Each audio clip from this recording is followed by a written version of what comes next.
Well met, lords and ladies, Jacob Butter speaking, and a warm welcome to this week's Walking Wednesday.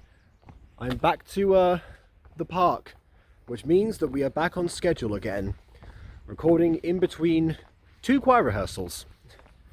One for just the tenors, which ended up being two people, myself not included if you aren't the director. So there's two people, there's one other person there aside from myself and the director.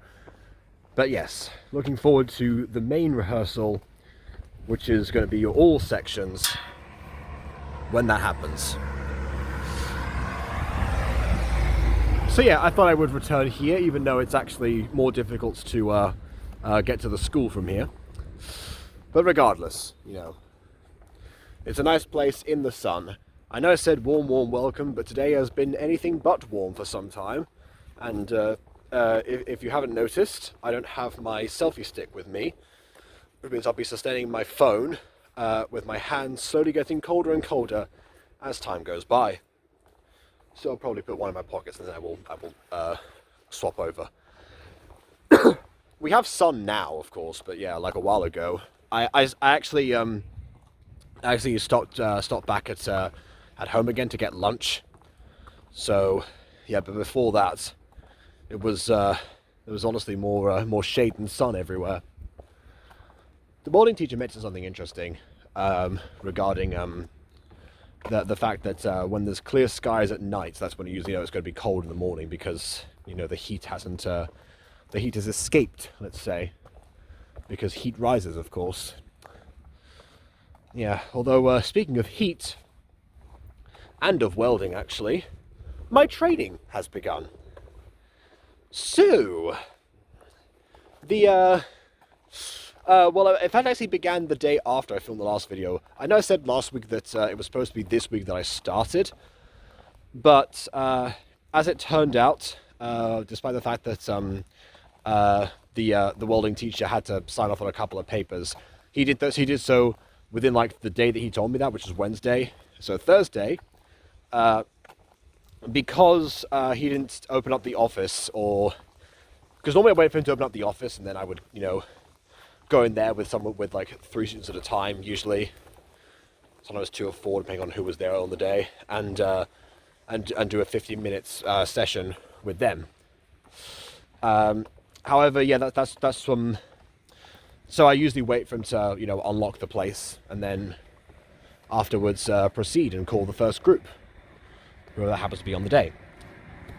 This time, however, I was standing around, and I think they were still in a bit of like a grace period. I think they were in like cleanup mode, because it was obviously a half a week, so they I guess it wasn't considered, you know, apt to start on, you know, the major crunch that would encompass the rest of their time at the school. In fact, now my arm's getting tired, so yeah, I'll go switch over.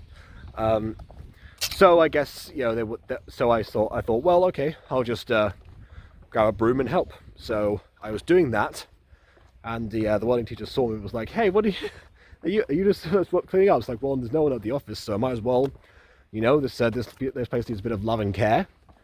By the way, love and care was actually an inside joke within the class, because apparently when people act up, they were subjected to you know, taking up the broom, which is love, and the dustbin, which is care, I think, or some order like that, basically. I don't know, something to that effect. I wasn't there when they decided that. I just report the facts, you see. What was I gonna say? Oh yeah.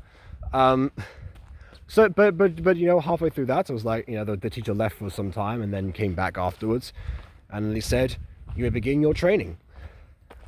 So I was like, okay, well, I guess I'll do that. So I went to the locker, got the gear that the teacher had bought for me, and some of it had been custom ordered because of my massive feet, and you know. Then went out and joined the first group that was supposed to show me how to weld with electrodes.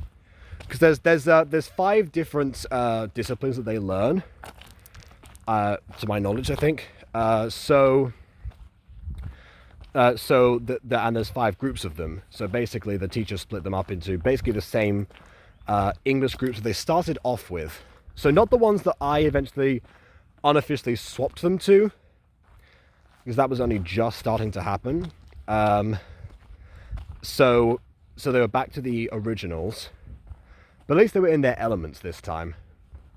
Like, you know, you can tell when you can tell obviously from when you're in my position where you're trying to incite creativity, or, you know, people to open up in conversations about random stuff, and all they can talk about is welding. That's all they seem to know, want to transmit, which does show they're passionate about it, which is fantastic. But yeah, again, not something I could relate to until now. So yeah, one of them did take the lead, because he has, I'm pretty sure, the best, if not one of the best, English levels of the entire group, and that and so he walked through. Basically, we did like a demonstration, but then also like gave suggestions like what to actually do. And then when I was actually doing the welding, he would coach about he would coach like what to do, like in the moments, like, oh, you know, like move it closer, or, you know, go more slowly, or anything.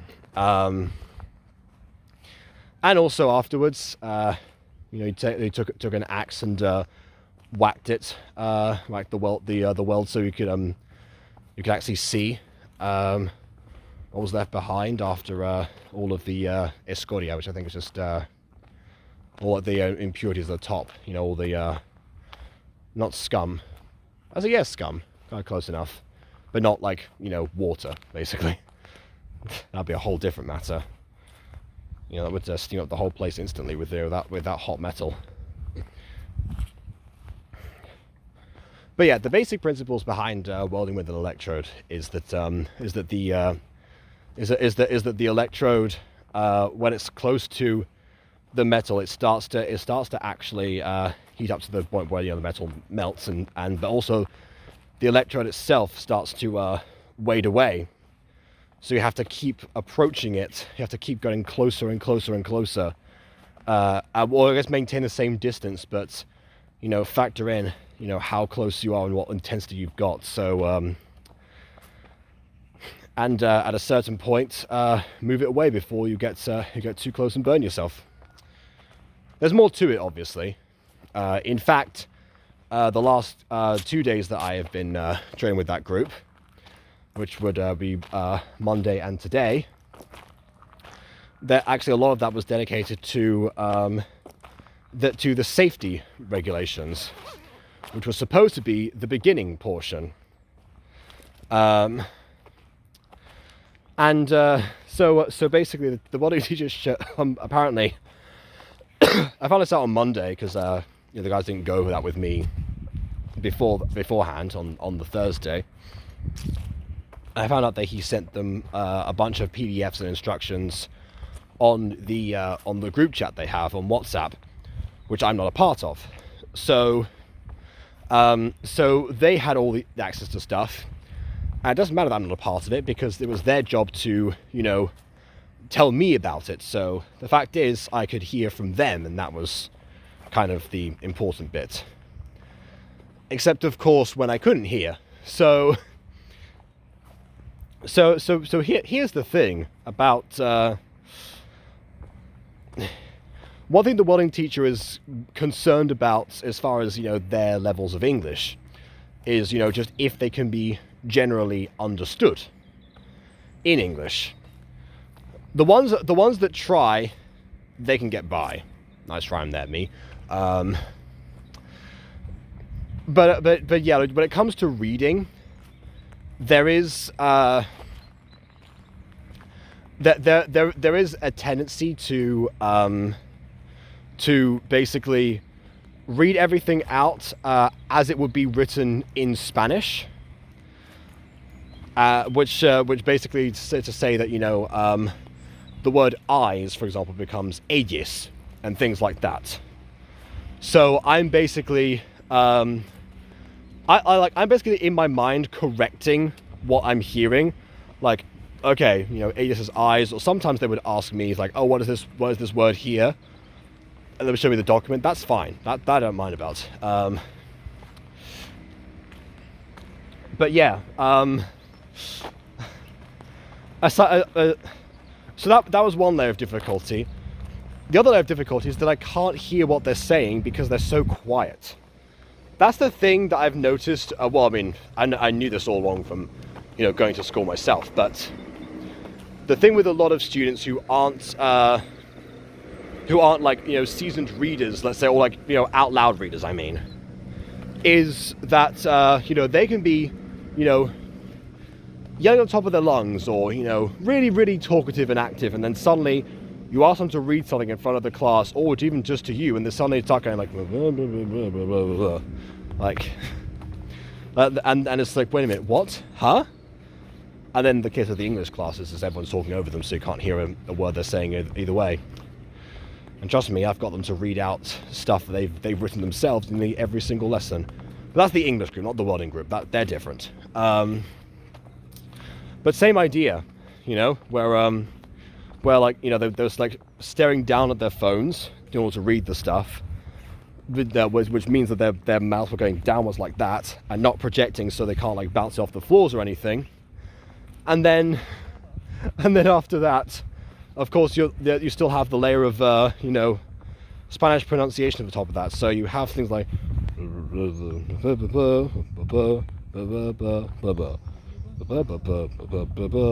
aegis, like that's, and so, you know, there I am trying to like lean in to listen over like the whirring and the like the soaring and the air conditioning and the, I don't know, everything else in that workshop, which is a massive, like, mostly open space apart from like cabins, which are not soundproof, so everything travels. So yeah, basically that, yeah, it was chaos in that regard. So yeah, but I did get the gist of all the safety stuff that concerned me, and also some stuff that didn't, because the PDF went into detail about stuff to do with like, oh, what to do if you're welding, you know, with engines or something, or, you know, don't weld near gas canisters, or, you know, like tanks that could explode, you know, don't you know, avoid confined spaces like pits. This is all great information, guys. However, I'm only going to be welding in this workshop under these conditions. What do I need to know? But they still went over everything. I'm not sure how much they understood of what they actually read, but as the welding teacher pointed out correctly, it's a translated document that they should have already read beforehand. So they should know all the information regardless. Whether or not they do is, of course, another matter, but, you know, outside of them honestly, you know, confessing that to me, which, to be fair, they might, I would have no idea. So that is that.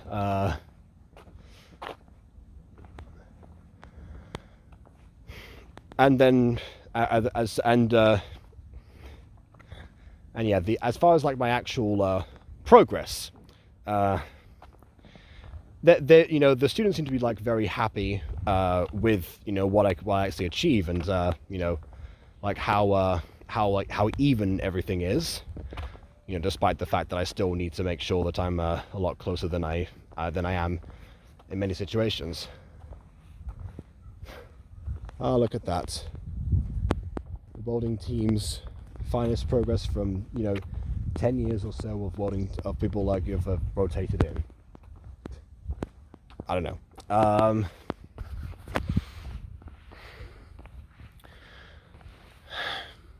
Yeah, so honestly, I don't see like any sort of like, you know, weld marks on there or anything, so that's another great achievement, because even when stuff like gets whacked away, you can still tell, you know, there's still like a line there that's very obvious. Well, that could just be with electrodes. There are different, there are differences that I can see from like other like metal plates they've used, because they practice with a lot of plates. They cut the metal themselves in like big strips, and then, you know, combine the plates together.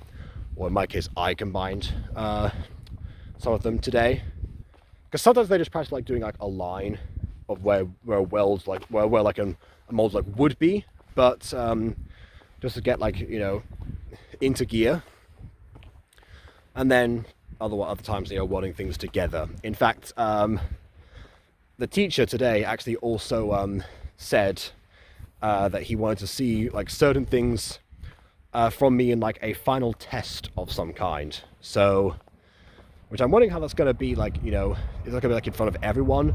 Only because the cabins are really small, and with the 4 of us packed in there already, it is already difficult enough. So imagine all 17 people trying to pile around to see what's going on. It's like, my goodness. But yeah, wait, no, 16, because I'm the 17th. Yeah, so yeah. Anyway, but you want to see certain things for the final task. So and I only have 1 day with that group. He mentioned vertical welding rather than the horizontal, like on the table, that I've been doing. We didn't cover that today, but that was something that we were going to do last time before I insisted on having the safety briefing, because, you know, as the teacher correctly pointed out, it's you know, he said it's a miracle I haven't died. They would have let that happen, but yeah, they again, they know what they need to know. But I guess, you know, it's like covering legal bases. You know, like, I will clarify, it doesn't feel unsafe at all. The most unsafe that I felt during that experience was when I was like ducking down a little bit too much, and like a spark flew into my hair, and I felt like the heat of it. Throughout the time I was like trying to focus and concentrate, like, no, keep going. You know, you can. Your hair's not on fire. They would have told you if your hair was on fire. They're not saying the hair is on fire. Your hair's not on fire. So, aside from that moment, I felt completely safe. And no, my hair was not on fire, nor was there any, if there's any damage here, like, I don't know, check out my scalp. Yeah, it's probably about right. I did find out that in the safety briefing they do mention welding caps, but no one in that workshop seems to wear them. So I'm not sure if that's just because then, I don't know, that's like they didn't manage to order, or I don't know. I have no idea. This was based on like some California guidelines, so like there's a legal requirement for them to, you know, do that. I don't think. I'm not actually sure. Then again, I guess that any legal documents that they have would be probably in Gallego, or at the very least Castellano, you know, at the bare minimum. So I haven't done vertical yet, but I have actually welded 2 plates together, like in the middle. What's described as like something with an F, I think. I think it's because once you like put it together, it looks like the letter F, but I haven't got like a 3rd plate that would complete the F. So it's just so I don't know. It's just an unfinished plus sign for right now, or 2 minuses wedged together perpendicularly. So yeah, like one of the students, like, you know, fused them to get the plates together, so on the sides, so they would stay put while I worked, so they wouldn't like fall over, and I was off to the races. And yeah, like I did like 2 sides. Normally I think you do 1 side, but if I got this correctly, but I did both just to practice. And yeah, the first one was a bit of an issue in terms of, you know, pacing and getting close and all that stuff. Then afterwards, it was I noticed that because I have to go much more slowly. I use like 3 electrodes and 1 like pass. It took me 1 on like the flat plate. So yeah, whenever I had to like reconnect them, there was like a difference. So that's another risky part where until you start to see like the actual sparks fly, I can't see anything with the welding like mask I have. The one that one of the students has is actually perfect in this regard. Like for some reason he got a really good one. But yeah, like one of them is like there's like a clear mode, and then there's like the actual welding mode. So I have to try and like aim with the clear mode, keep my one hand steady, put down the mask again, hold the thing with both hands without moving the first hand, of course. So if I grab my hand here, like that already wobbled, like you just saw there. So all that stuff, that's what throws me off initially, and then afterwards it's I'm much steadier. They all seem to be like, thinking, oh, we've taught you well, so they congratulate themselves, they deserve it, but it perfectly works there. So yeah, nice and wholesome experience overall, where I'm only slightly behind. And yeah, like I will, and of course they have resorted to Spanish in some situations. They keep forgetting how to say closer, So they'll say like más cerca or pégate, like stick to it. I need to remind them of that. But yeah, it's one of those things where if you don't have like the foundation in that sense, that just saying words is not going to stick in your mind. Like if I said pégate, for example, and I asked somebody to tell me what I said again, or like or repeat what I just said, it's going to sound really disjointed, like or something like that. Just trying to like emulate the sound without the background for it, which is definitely where Miller back in the day failed, in that infamous moment where she tried to get everyone to pronounce her real name and was not satisfied with anyone's attempts at it whatsoever. I didn't attempt it at all because I knew that was never going to work, because again, I've experienced that for myself, where it's like, no matter what you do, you need to... It's like the moment where Neytiri is trying to teach Jake how to say Navi in like James Cameron's Avatar, and she just like goes over that is like Navi, like slapped in the face. Obviously no slap in the face was required in that situation, nor in any, but like you get the point. It's like one of those frustrations that unless you've experienced teaching people a language, you're not going to account for. And to Neytiri's credit, apparently Jake was so fluent in the second movie that they never bothered with actually they didn't bother having the whole thing in Navi because it'd be too much. Anyway, what else?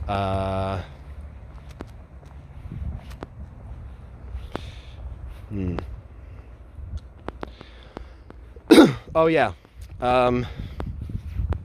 It's going to be a bit of an interesting like anecdote towards the end, but it happened. I don't know if I'm going to say like the day that it happened, but I did have to call emergency services this week.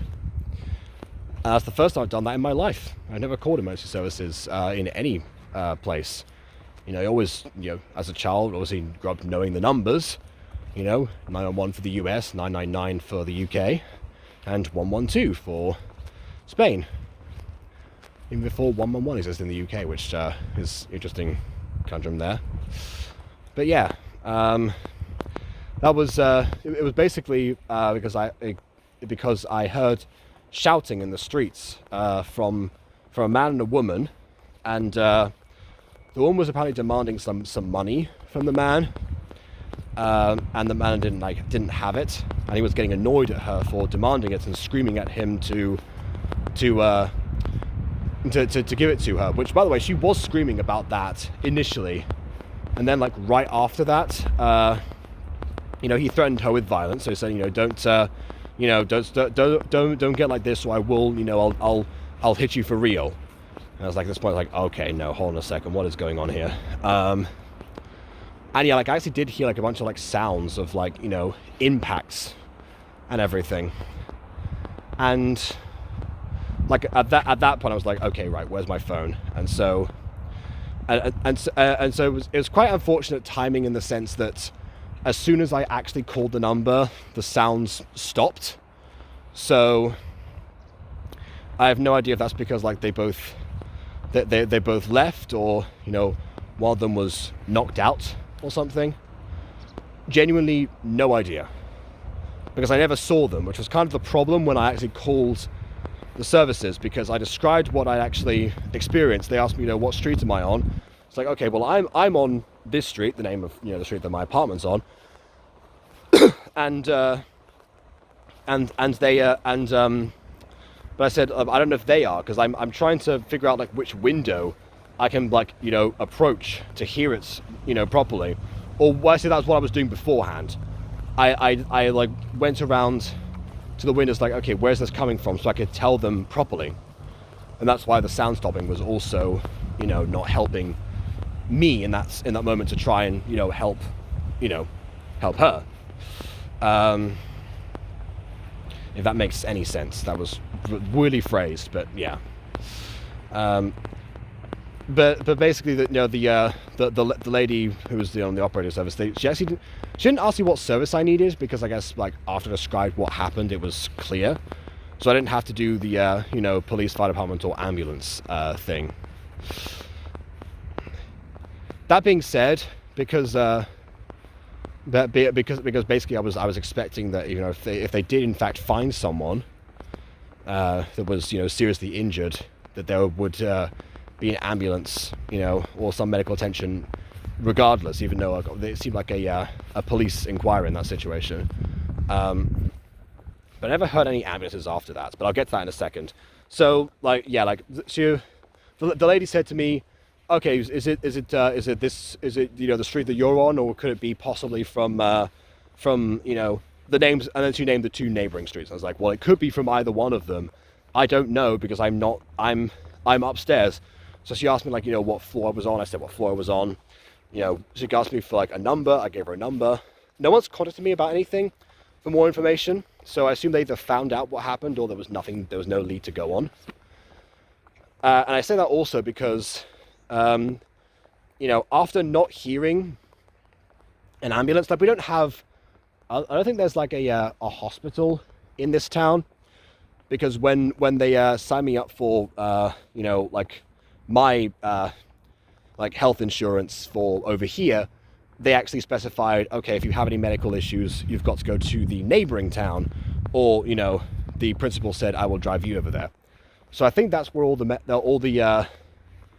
that's where like everything is. I haven't been to that medical town yet. I haven't been to town in general. I need to visit the place, just regardless.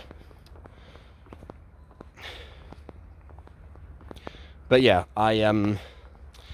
so I thought, okay, it would take a while, but yeah, I heard like no sirens of any kind, police or ambulance or anything. So the police station is very nearby, like I mentioned before. So that would have been, a much shorter commute. But yeah, nothing. So eventually I was like, wait a minute, have they actually come? So I actually like, went around the block myself and didn't see anyone. So eventually I was like, okay, I've done what I can. I know the lady took me seriously because she was looking through like the streets, so she clearly knew where I was, what I was talking about. I named the town as well, so that was another thing.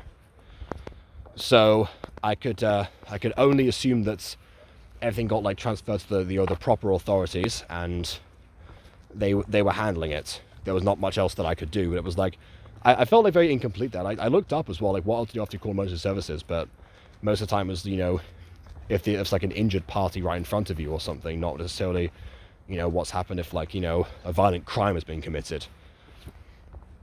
So I don't know. That was kind of it. It was like like what now? But I guess I won't know, because it's obviously confidential details.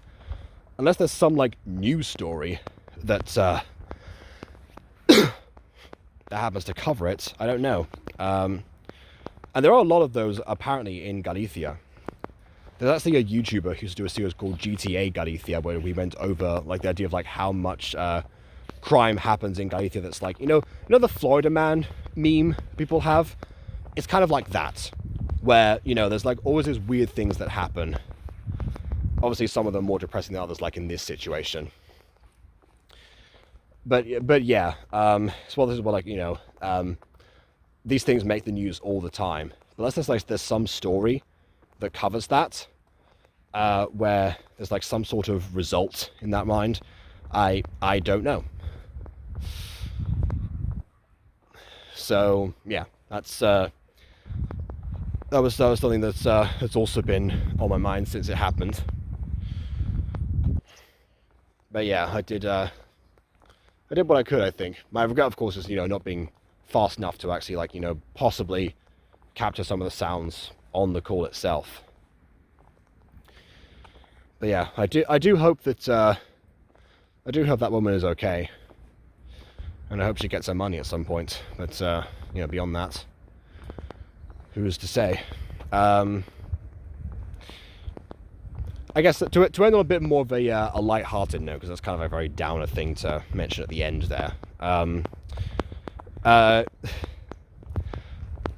Like returning to streams has been you know, something I was like, oh wow, I'm in top 4 now, because we've had some interesting stuff. We've had some true horrors. We've had you know, we had the end to a 2-parter yesterday that was disappointing for us, and I mentioned before that lots of gacha videos, many movies particularly, dropped the ball in the second half for a number of reasons.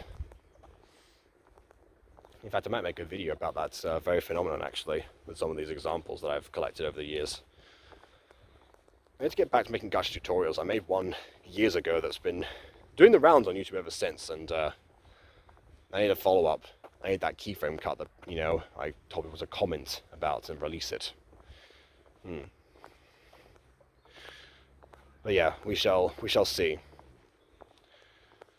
That was the video I did right before I got demonetized as well, which is a huge shame as well in terms of... But then again, people engaged with it afterwards. And KW's reaction has also been superb. Oh, that's one thing as well. Wait a minute. That's what I should talk about. KW has mentioned to me, because apparently she actually has been watching the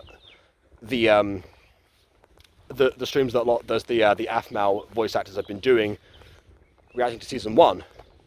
Which has happened before with Aphmau herself, but this time it's been organized by Andy, who used to go by the Dragon Hat, but now goes by Evildoers, I think. Yeah, I've been meaning to like actually watch those. But yeah, one thing that KW mentioned at the time was that behind the scenes, Michaela Laws, the voice of Sylvana, actually came out and talked about how about the whole Aphmau and Ian not being related thing. That's one thing that KW mentioned in stream. It seemed weirdly phrased, the way that KW put it, where it was where it seemed like, you know, why is Michaela the one confirming this, and when it should be Aphmau. But apparently, again, I didn't get this from KW's phrasing, but apparently Aphmau has confirmed it multiple times that Aphmau and Ian are not siblings, as was the red herring. But the only thing that I'd heard about that was that one time that she like clarified it in like in a description, where it was just kind of like sneezed at the end, where the video had nothing to do with that really, apart from like mentioning Ian briefly, and then suddenly it's like, oh, by the way, Aphmau and Ian are not siblings. That was a red herring we never got time to cover. And yet, of course, because of the way that's phrased in the actual series, you know, we've been saying for some time there was really no other way to interpret that. Because yeah, but without the context that Michaela actually provided, it was difficult to tell. Apparently, there have been other confirmations since that point, that from Aphmau herself. People think that Aphmau is lying when she says that, which is interesting because as the creator, she would definitely have the authority to do that, or not. Like, yeah, like, you gotta take people's word at this thing sometimes.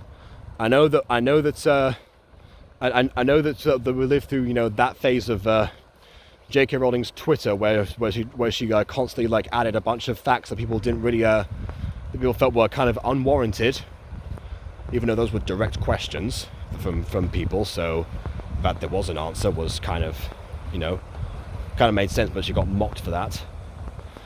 That's the phase of J.K. Rowling's Twitter that's like, okay, that people were exaggerating, but then the rest of it, of course, you know, since 2020 onwards, is like, yeah, no, that stuff, absolutely not. Distinction there. 2015 to 2019, J.K. Rowling Twitter specifically was like the era of canonizing stuff like, you know, how, you know, Hogwarts functioned before plumbing, for example, one of the more famous examples. Yeah. No turn around. Time to start heading back. I can't be late for choir, can I?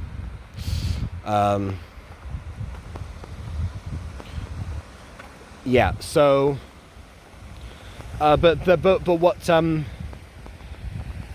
yeah, so Kennedy sent me like a clip that she like put up that's up for like called the explanation, where it was actually Michaela's actual words. So it turns out the context that we were missing was the fact that Zach apparently didn't cheat on Sylvana, because the whole thing was that Sylvana said that you know, he had a child with another woman, and basically that was the only testimony we had from that point, because you know, obviously she reported that as the absolute truth. No one had any reason to not take her word for it. And then, of course, afterwards, when we heard things like, you know, you were just you were so concerned about, you know, you were not concerned about the safety of one child, that surely you would that you would not miss the other, or something like that. I can't remember the exact quote from Michael. But it was right after you know, Ian had been slashed, but then also Aphmau had died as well, and that was what he was reacting to. So it was the combination of those two things, and also I think Ian was referred to as Zach's boy a few times by Michael. So yeah, all that led to believe that yeah, it was that child was in fact Ian. As it turns out, according to Michaela, Sylvana is actually wrong in this context. Zach didn't explain what was going on because this was like only discussed during the trailer, well, the second trailer for season 6, I'm pretty sure. See, it's confusing because like so Michaela says that during Emerald Secret they were asked to record a few extra things, but yet they came out after season 5 had concluded, because it was the trailer for season 6. So that's what's going to be confusing for some people as well. Honestly, this feels like, you know, either like they like write it out to make a video about this, or maybe I will, I don't know. Maybe that's a weekend project. Yeah. What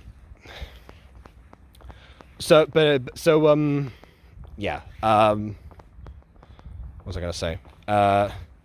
Yeah, so apparently Zach actually was just basically looking after someone else's child, because he just did not care about Sylvana. Which, you know, again, somewhat strangely phrased, because right after that, in that exact same trailer, because some people were like, wait, secret videos? Because they didn't know about the whole trailer hunt that happened, even though that trailer was eventually posted publicly as a separate thing after the whole hunt had concluded. So it's not secret anymore, but whatever. So some people were like, secret video? So aside from that, you know, I did see the video. And I remember from that video that you know, at the end when Zach actually says goodbye to Aphmau, he does seem to express genuine care for Aphmau. Like, you would think if the reason behind caring for another child was spite towards his then wife, what like, would that not translate to also spite towards like his existing child, who he seemed to love regardless of what he thought of Sylvana? So that's what confuses me in terms of that explanation. But it's like, okay, that technically makes sense, but I also have follow-up questions. It's one of those situations where it's like, okay, yeah, sure, that might as well be what happened, but also what? Like, it does seem, admittedly, the kind of thing that someone would come up with afterwards to try to justify a plot hole or justify a retcon, but I'm going to give the benefit of the doubt and say that's not the case, because clearly it's something that has been antagonizing Jess for some time that I haven't actually seen. Because another thing that Michaela Laws mentioned, which is the fact that apparently not many people, apparently, Michaela wasn't aware that a lot of people don't, from the old fan base, don't watch the new stuff. So I guess the voice actors, like, some of them aren't fully aware of how jarringly different the tone is from one thing to another, because they are in fact very separate things. Like, she used the evidence that apparently in one video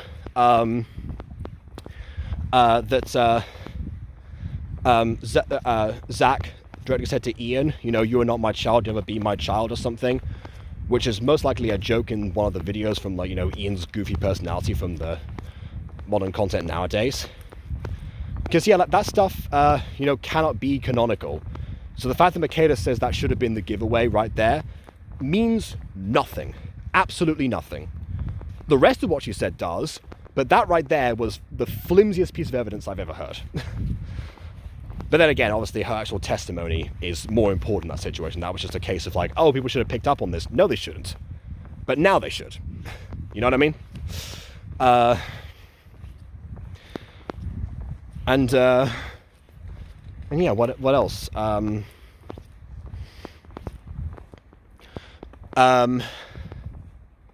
No, I think that's kind of it. Where it's like, you know, the motivations seem very strange, but the mechanics of it do seem to work out. Barely, but they do. So yeah, I guess there was no. That would have been an interesting twist, essentially, where it's like, okay, Sylvana was actually wrong about this. I mean, let's face it, Sylvana's wrong about a lot of things. But it would have been an interesting thing to, like, okay, this would be revealed in this particular way. It's like, oh well, there we go. I do remember the other child mystery for a little bit after she mentioned that before, the Ian connections. Was kind of a very intriguing, like, concept, where it's like, oh, you know, Aphmau could have like a hidden sibling out there somewhere. Interesting. I wonder who that could be. You know, could it possibly be that Claire from the FNAF series, who was Aphmau's sister in that show, might actually be a character in some way and have like a modern incarnation? Because she was one of the characters who didn't actually transfer over. Fun fact is that character Claire had a son whose name was Andy. But yeah, I guess not. I guess the other question that I have is, you know, if Zach was, you know, caring for Ian and raising him, why did he have such disregard for him? Was it the case that, you know, he like felt such like regret for leaving his biological daughter, let's say, and so his we'll say surrogate son or his boy could never replace that, or he saw like how monstrous he became over time? Because that does kind of make sense, where, you know, Zach did say that, you know, Ian was a monster and there was nothing that could be done about that. So maybe that was the case, that it didn't always start off that way. So yeah, that's the only clue, I guess, the only theory that I have in that regard.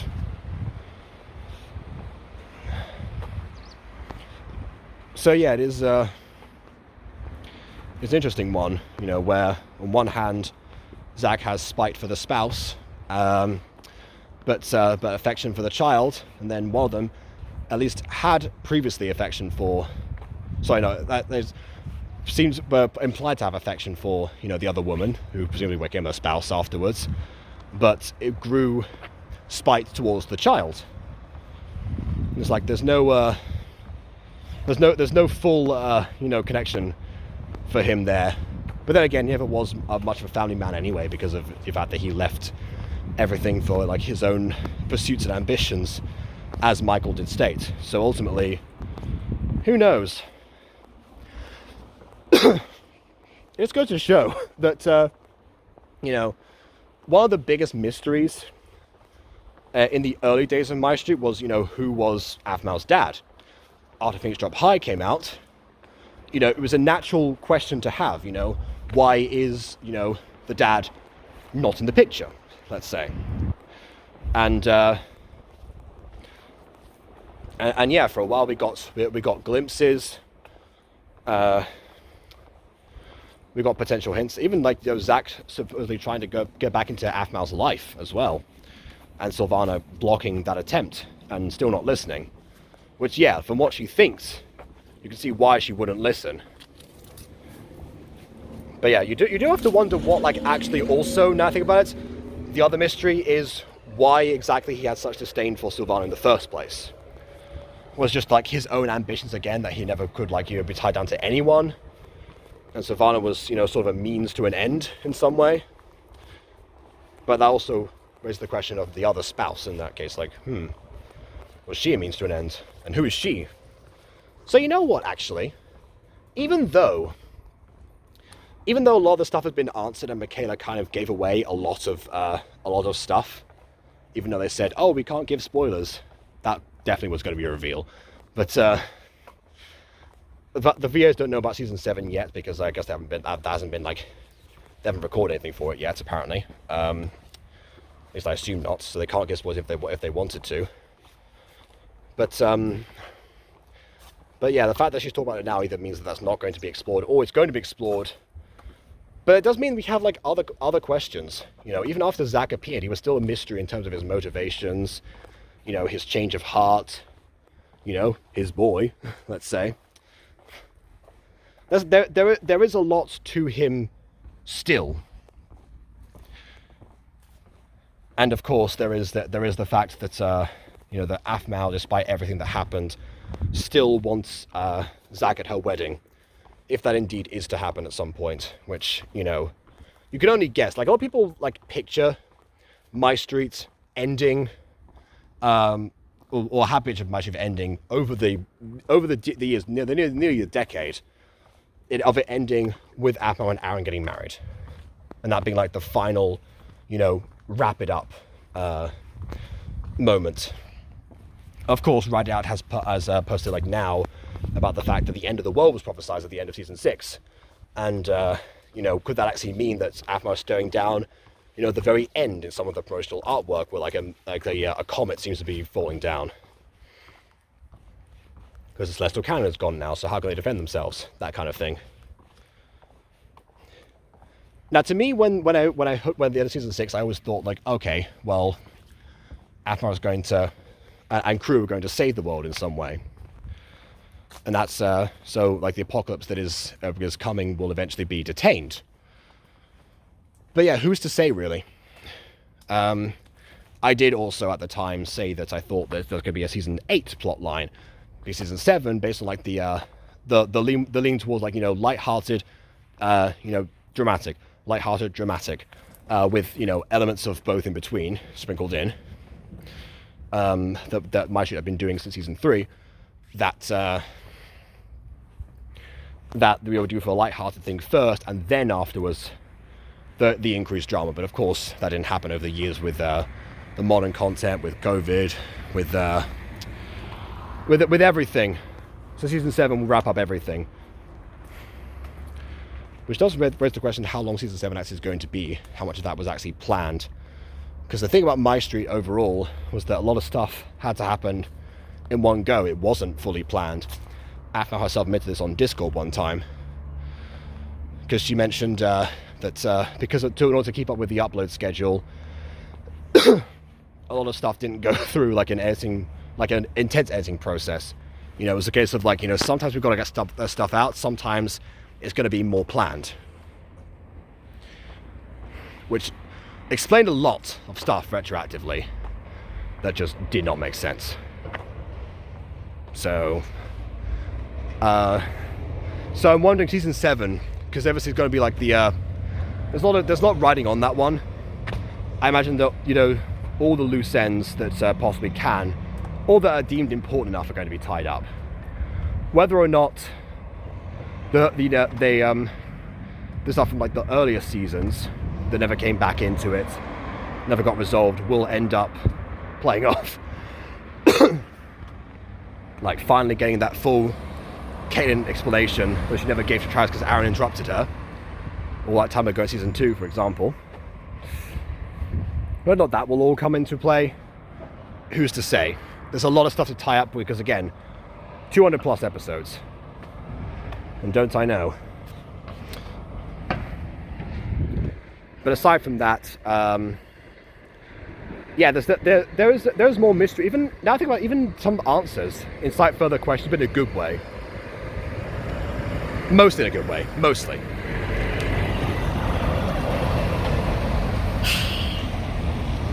What you don't want in media is for your explanation of things to raise questions where someone has to clarify like their own confusion. In that situation, you've done something wrong. But otherwise, you know, more power to you.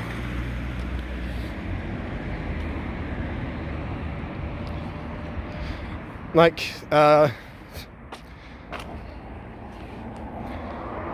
yeah, if it's an ongoing mystery, or it's like, okay, this like a reveal, or we need to cover this stuff, we got faith the person will actually address that, then yeah, absolutely, you know, create that mystery, you know, solve it somehow. And that's what I'm hoping for when it comes to My Streets. Obviously, everyone has lots of hopes and stuff for this season 7, regardless of everything. And the whole Aphmau and Ian thing, even though it makes sibling rivalry, the video from ages ago, seem very weird in comparison as far as playing into that idea, where it's like, you know, if you're annoyed about the people not believing you when you clarify a red herring, and you shouldn't have played into it in the first place. It's kind of like the Garmau and Larmau thing from like Minecraft Diaries, where it got to a point where people were really bemoaning the fact that none of this was going to happen, and Aaron just kind of swooped in. And it's like, well, I mean, that was they were hyped up in 2 separate shows around the same time, and Aaron kind of came in for both of them. So it's like, I mean, come on. Of course, this was going to happen to some degree, but obviously, still, it shouldn't have gone to as far as apparently it did. To make Jess like break down over it 4 years later during the anniversary stream, you know, that was that was too far from the fan base. But it's like, what? That's like, why not rip the off sooner? Is what I mean. I know. Again, sometimes I question these things.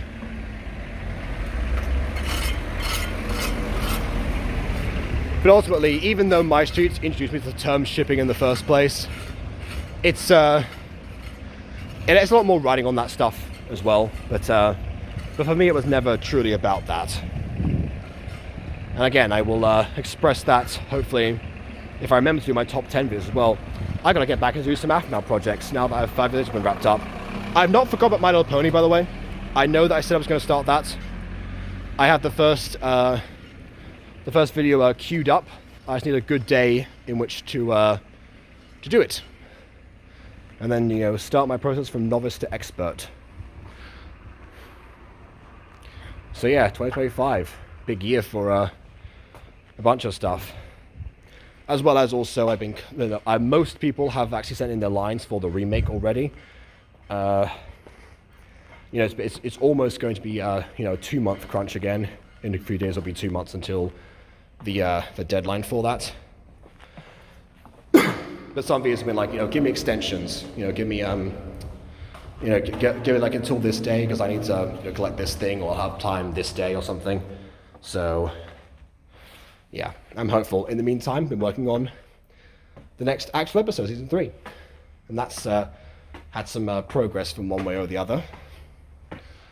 and I would talk about that, but that's really boring. And the Aphmau stuff was a better wrap up, I think. You know, we finally got an answer after, you know, we got an answer 5 years later. There we go. Who would have expected? I need to watch those videos. I learned so much from the Aphmau like live stream, well, that live stream that she used to do, reacting to the first episodes of My Street with those same people. It's like, you know, what else can we learn from there? What's the vote on the jury of 9? That's what I want to know. Let's see what more beans those VAs can spill. So I'll be checking those out for sure. But in the meantime, please leave a like or dislike because your opinion matters. And subscribe if you haven't done so already. On that note, until next time, farewell.